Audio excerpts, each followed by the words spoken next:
זהו, אחרי שזרקו אותה מהקונוס לצינור, הם על ההורים, למחרת בבוקר, תראו את הדגיגים, פשוט תענוג לעיניים.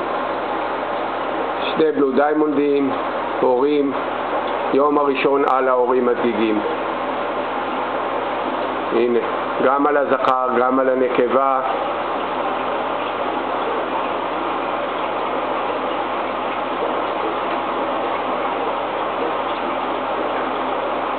איזה יופי.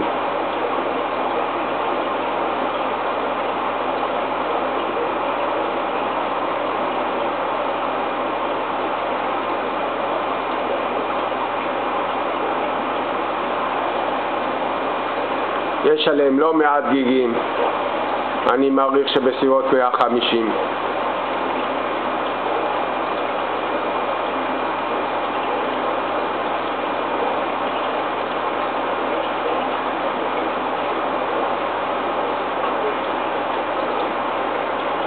אפשר לראות את הצבע יותר כהה שלהם, הפרשת המוקוס.